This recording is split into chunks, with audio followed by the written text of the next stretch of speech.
नमस्कार। आज मैं जो आपको हॉरर कहानी सुनाने जा रहा हूँ उसका संबंध मेरे दादा परदादा की ज़मीन बांग्लादेश से है।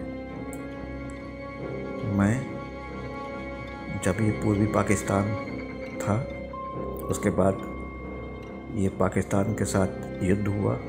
हमारी भारतीय सेनाओं ने युद्ध में पूर्वी पाकिस्तान को जो है सहायता की और उन्हीं की सहायता से हमारे सैनिकों ने पूरे जो है पाकिस्तान की सेनाओं को बंदी बना लिया और तब उदय हुआ बांग्लादेश।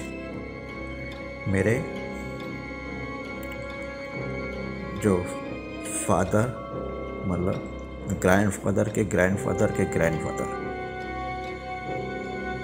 बांग्लादेश में एक जगह है जिसको जो है हम लोग कहते हैं, उसका डिवीज़न है बांग्लादेश का राजशाही। उसके कमिश्नर थे, इस समय पता नहीं कौन है, मोहम्मद शमीम अहमद। ये जो है राजशाही का इलाका जो है एरिया 1900 स्क्वायर किलोमीटर है, 1900.9 किलोमीटर स्क्वायर। और उसको डिस्ट्रिक्ट इसका पड़ता है नटूर डिस्ट्रिक्ट में पड़ता है। पॉपुलेशन इसकी है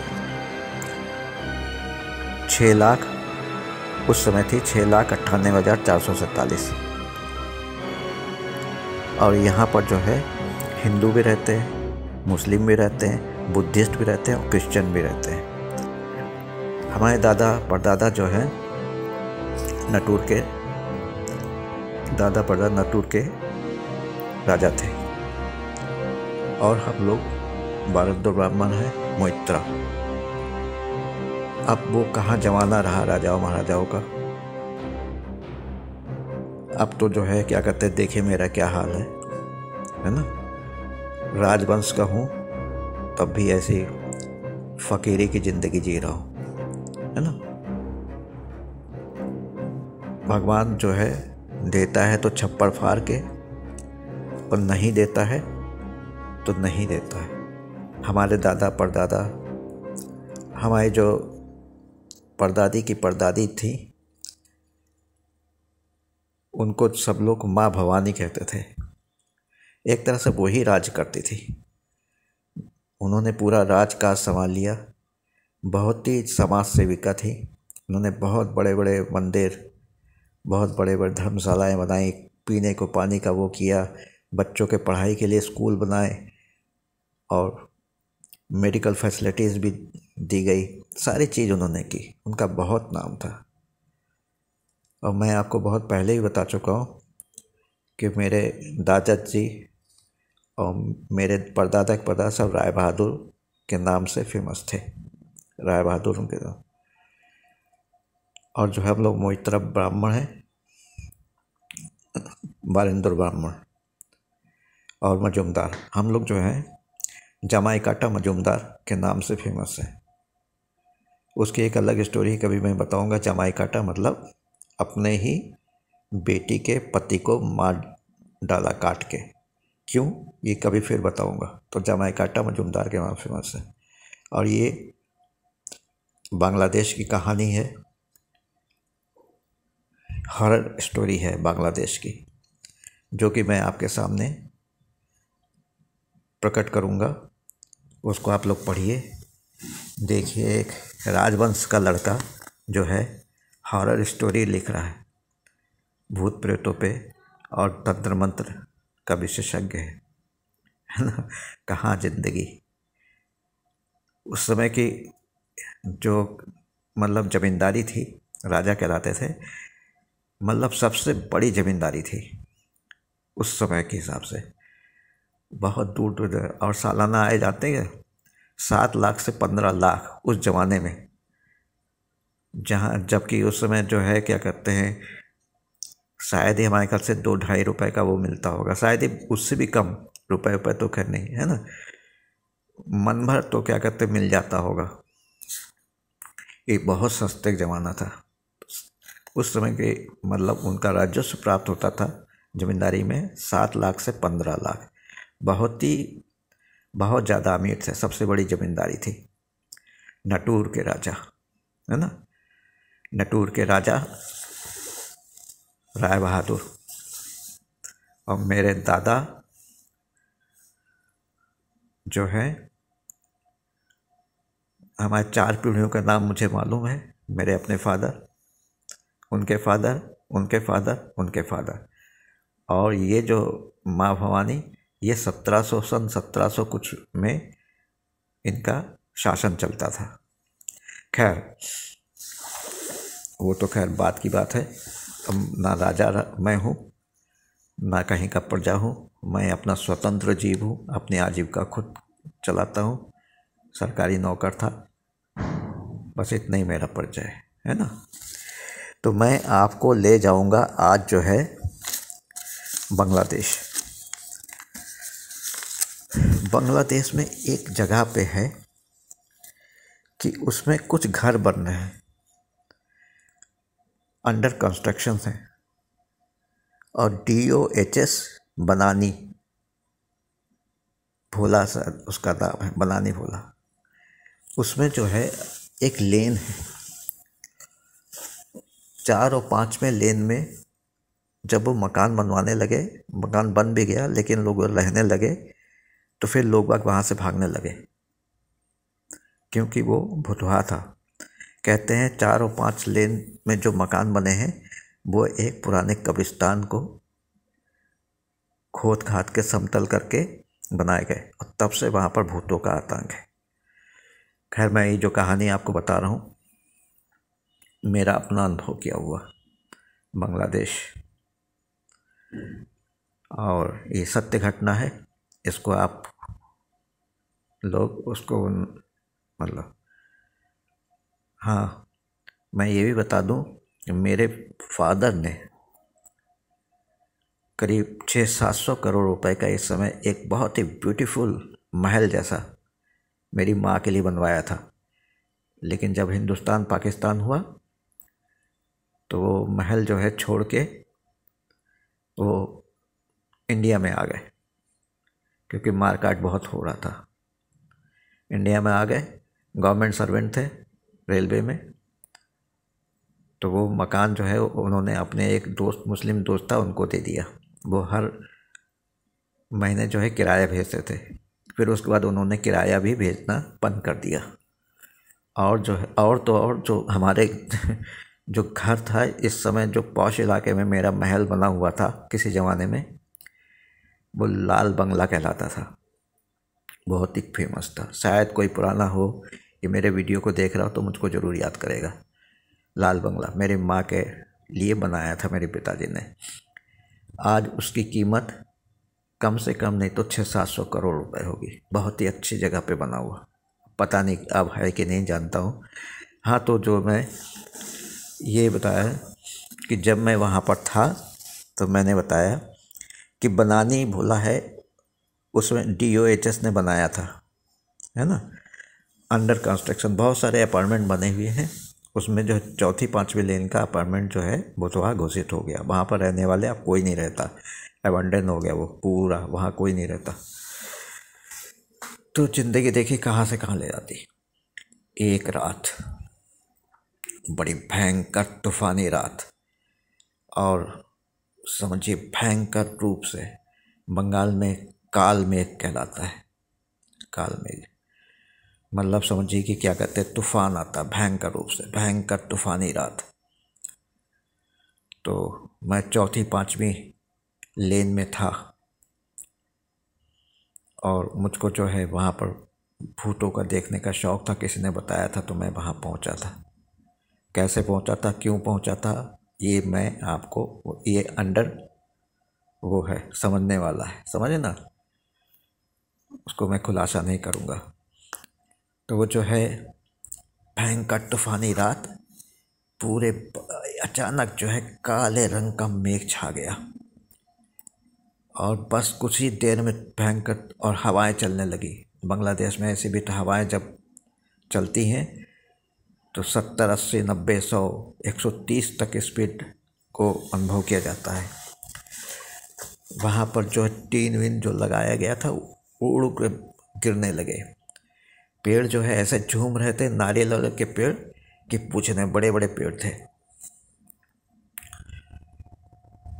और जो है क्या कहते हैं, वहाँ लाइट तो थी नहीं, बिजली कड़क रही थी, हवाएं चल रही थी, बस कुछ ही देर में भयंकर मूसलाधार बारिश होने वाली थी। मैं उसमें था।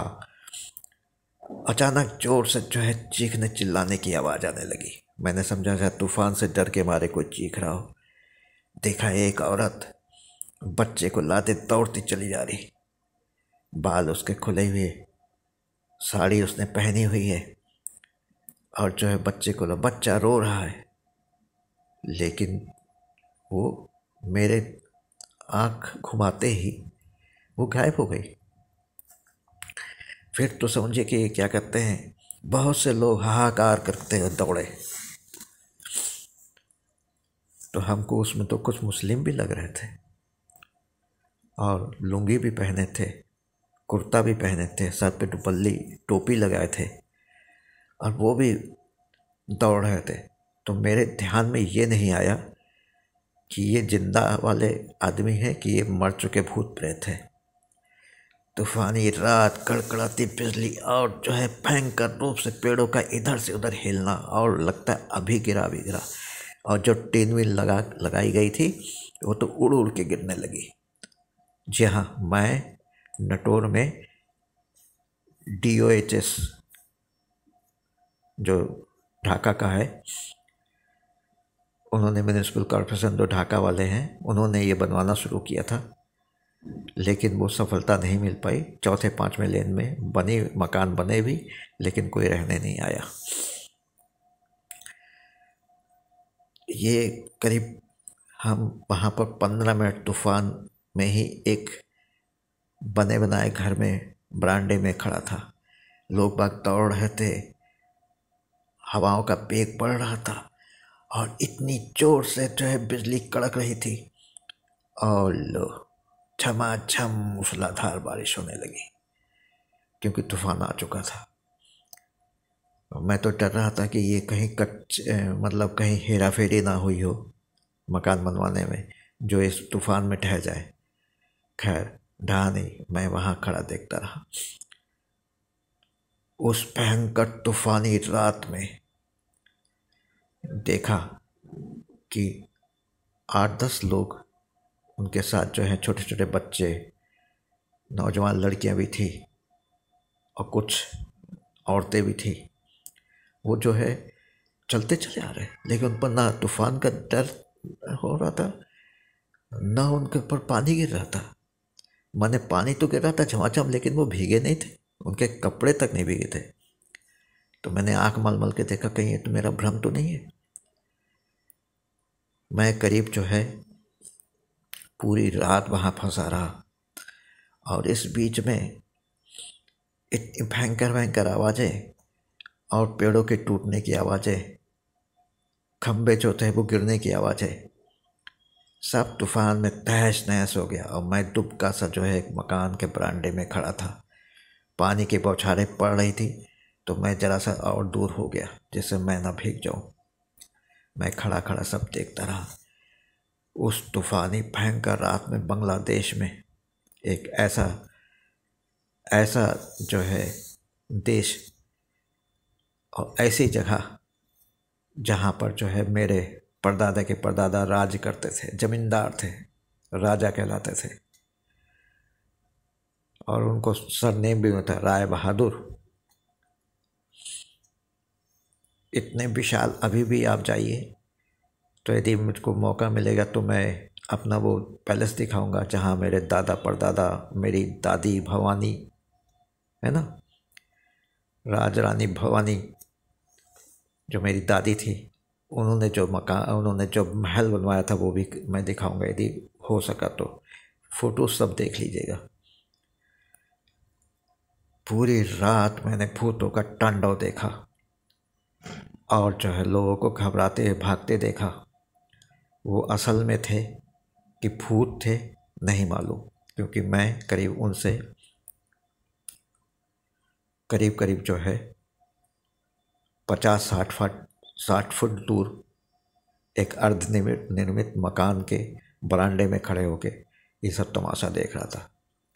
रात गहराती चली जा रही थी, तूफान का वेग बढ़ता चला जा रहा था और शोर शराबा, और उसी बीच में जो है जो 10-15 लोग थे, आदमी, औरतें, बच्चे, लड़कियां, वो चलते चलते मेरे पास आए और मुझको बंगला में कुछ कहा, लेकिन हवाओं के पेक से जो है मैं कुछ भी सुन नहीं पाया। लेकिन उनके हवाओं से लग रहा था कि वो कह रहे थे कि भाग जाओ यहाँ से, नहीं तो तुम भी हमारे बीच में आ जाओगे, ऐसा वो कह रहे थे। कुछ कुछ अस्पष्ट बंगला तो मैं बहुत अच्छी तरह जानता हूँ, सिर्फ लिख नहीं पाता हूँ, बोल भी लेता हूँ, समझ भी लेता हूँ अच्छी तरह से।